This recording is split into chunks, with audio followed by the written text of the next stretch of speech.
Dear students, welcome to this session. In this module 5, we are going to talk about the secondary storage structures, protection, mass storage structures, disk structures, disk attachment, disk scheduling, disk management, swap space management, and everything related about the secondary storage structures. So the magnetic disks provide the bulk of the storage of a modern computer system.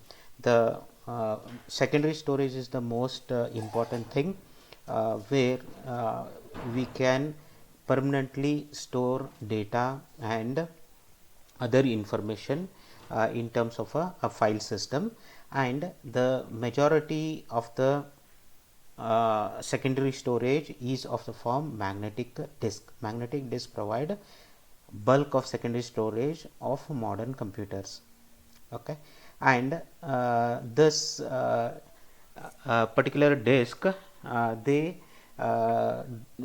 rotate at around 60 to 200 times per second when the header is seeking a particular sector for the data. Then it can go from 60 to 200 times per second. Those are the speed at which it can move the head. There are some important terminology related to the data access and data retrieval. One is the transfer rate. Transfer rate is a rate at which data flow between drive and the computer takes place. So whatever the drive we have, the disk, this is at the rate at which transfer rate, this is the rate at which data moves between the drive and the computer. Next is a positioning time, and also it is called as a random access time. Positioning time is nothing but it is the time to move disk arm to desired cylinder. Okay, that is also called as a seek time. So we are going to see the figure of the disk, and in that we will understand what is the disk arm and what is the cylinders, how the movement happens to access certain sectors. So what is a seek time? It is the time to move disk arm to desired cylinder. Okay, and time for desired sector to rotate under the disk head, it is rotational latency. Okay, and head crash results from the disk head making contact with the disk surface, and as the speed increases, there is a higher chance of a head crash, and this is not desirable. Okay, and these disks can be removable. You can detach those disks, or you can attach anytime. Drive attached to a computer via IO bus. So using the input output bus, we attach the drive to the particular computer. So buses vary, including EIDE, ATA, SATA, USB, fiber channel, SCSI. These are the different things that we can use as a architecture, the bus architecture. Host controller in a computer uses bus to talk to disk controller built into drive or a storage array.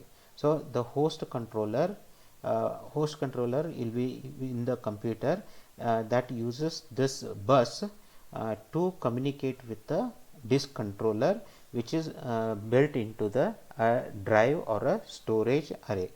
So mass storage structure forms the lowest level of the lowest level of the file system. So whatever the file system different interfaces we saw in the last session, the lowest level is the mass storage structure.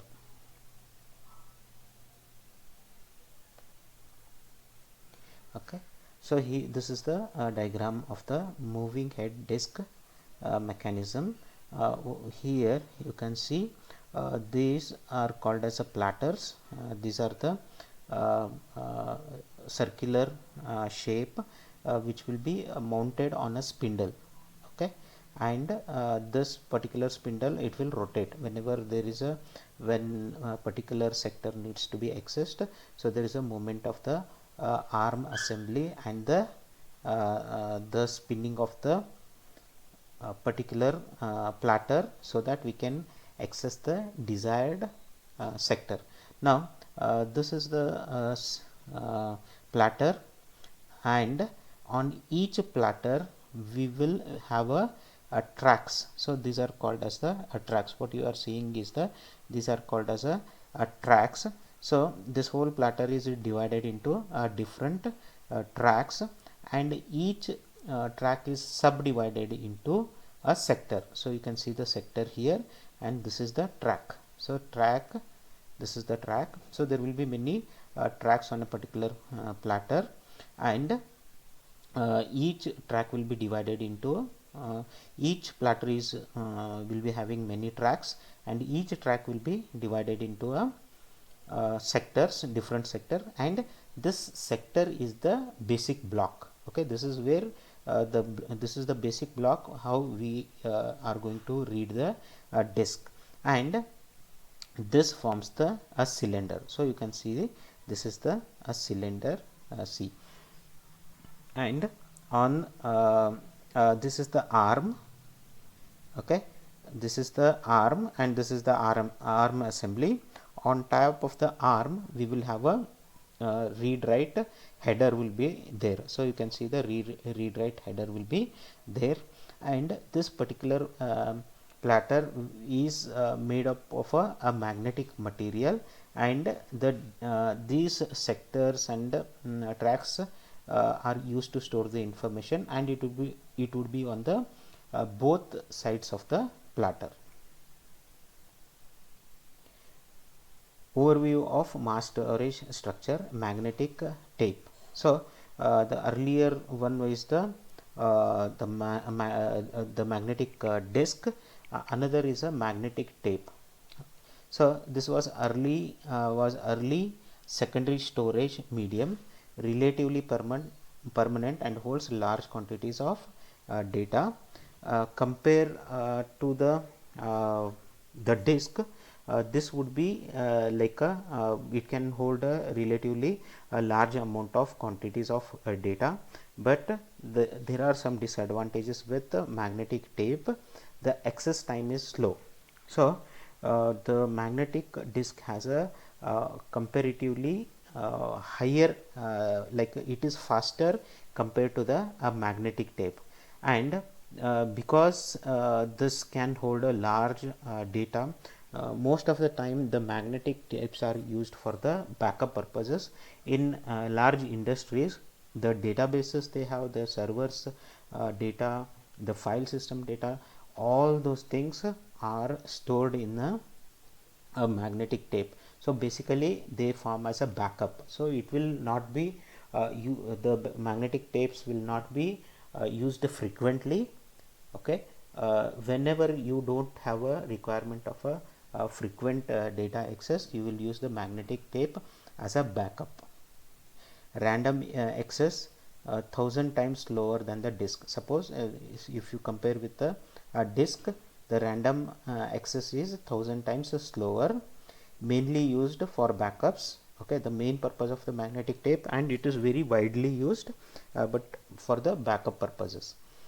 Storage of infrequently used data, transfer medium between systems. So let us say if you have heard about any migration, database migration, or any kind of a movement, okay, transfer medium between system. If we are porting data from one system to another system, this can act as a medium where we can transfer the data onto the tape and retrieve it on the another system. Kept in spool and wound or rewound past read write head. Okay, so this is a magnetic tape. Once data under head, transfer rates comparable to a disk. So once we have the data under the head, then the transfer rate is comparable to the disk. but if we are trying to access, then there will be lot of rewinding, and it would be very similar to the tapes that were earlier available, that was used for the audio purposes. This magnetic tape are very similar to that, but once the header gets the data, the transfer rates would be comparable to disk. 20 to 200 GB typical storage. Common technologies are 4mm, 8mm, 19mm, LTO2 and SDLT. So those are the common technologies that is used. Disk structure. Disk drives are addressed as large one-dimensional arrays. So the disk, how it is structured is, the drives are addressed as a one-dimensional array of logical blocks. Okay, so this is the one-dimensional array of logical blocks, where the logical block is the smallest unit of transfer. The logical block would be the smallest unit of transfer, either read or write. That would be the smallest unit of transfer. Most of the time this unit would be around 512 bytes, or in some of the systems it would be 1024 bytes. The one-dimensional array of logical block is mapped into the sectors of the disk sequentially. So this one-dimensional array of logical blocks is mapped into a sector. So on the disk we saw the sectors, that is the smallest unit of storage. It is mapped into those sectors of disk sequentially. Sector 0 is the first sector of the first track on the outermost cylinder. So I will show you the diagram of the cylinder. Okay, so sector 0, what the sector 0, this would be the outermost cylinder, would be the track. The let us say the outermost track is on the periphery of this particular platter, that particular cylinder. Okay, that particular cylinder forms the outer cylinder. Okay, so that is the outermost cylinder. Sector 0 is the first sector of the first track on the outermost cylinder. So 0 is the first sector, okay, on the first track on the outermost cylinder. Mapping proceeds in order through that track, then the rest of the tracks in that cylinder, and then through the rest of the cylinders from outermost to innermost. So the track goes from the outermost cylinder to the innermost cylinder. Disk attachment. There are two types of disk attachment we can have. One is called as a host attached. So host attached, it would be local to the system, that is called as a host attached. And in case of a remote, it would be network attached storage. So computer access disk storage in two ways. Okay, one way is via the IO ports that we have. Okay, that is a host attached. This is very common on very small systems. The other way is via the remote host distributed file system, and this is also referred to as the network attached storage. So host attached storage access through the IO ports talking to IO buses. SCSI, that is a small computer system interface, itself is a bus. That itself is a bus up to 16 devices on one cable. And SCSI initiator request operations, and SCSI target performs the task. So the SCSI is the bus architecture. Its physical medium is usually a ribbon cable with a large number of conductors. The SCSI protocol supports maximum of 16 devices per bus.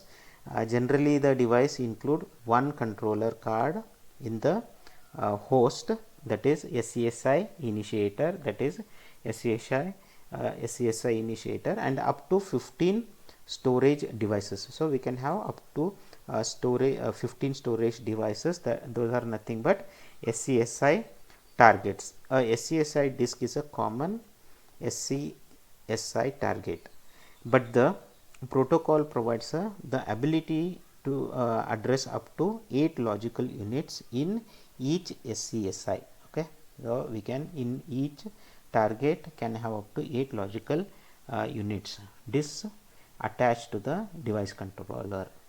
Okay, next one is a FC, that is a fiber channel, is a high speed serial architecture. This can operate over a optical fiber or over 4 conductor copper cable. Okay, it has two variants, one of a large switched fabric having 24-bit address space. This variant is expected to dominate in the future and is the basis for storage area network. So for the, this is the basis for the storage area network. Can be a switched fabric with a 24-bit address space, the basis for storage area network, in which the host attached to many storage inverts. So the host will attach to many storage units, and the then can be arbitrated loop FCSL, which can have up to 126 devices. So this is a network attached storage. You can see the NAS. Network attached storage is a storage made available over the network rather than over a local connection such as a bus. So earlier what you saw is a host attached. In case of a host attached, the storage is available locally, and it is connected through the IO ports. In case of a network attached, we will be using the network rather than the local communication. So network is used to access. So you can see here we have the client here, we have local area network, LAN, WAN, and we have network attached storages. So that is how it will connect. NFS and CIFS are the common protocols implemented via remote procedure call RPC between the host and the storage. So how the communication is done with the storage is using the RPC, remote procedure calls. And this is the new ISCSI protocol. It uses the IP network to carry the SCSI protocol. The disadvantage with the previous one, here you can see here, whenever we have this kind of a storage, a lot of activity goes through the network, right? So here the network bandwidth is used excessively, right? Network attached storage provides a convenient way for all the computers, but the LAN is extensive, the network is extensively used. So that is the drawback with this one. To overcome that, we have the storage area network. Okay, the one drawback that we saw with the network attached storage system is that storage IO operation consume bandwidth on the data network, thereby increasing the latency of the network communication. Okay, so in case of storage area network, we will not be using the local area network, but we will be having a storage area network where we have the different storages connected in a storage area network, and the client or the system is connected through the LAN. Okay, the storage area network is a private network we are going to have using storage protocols rather than networking protocols connecting servers and storage units. So that is how we are going to connect the all the storage units using the storage protocols. So that is how we will not be using the complete bandwidth of the LAN or WAN. That is the advantage of the storage area network.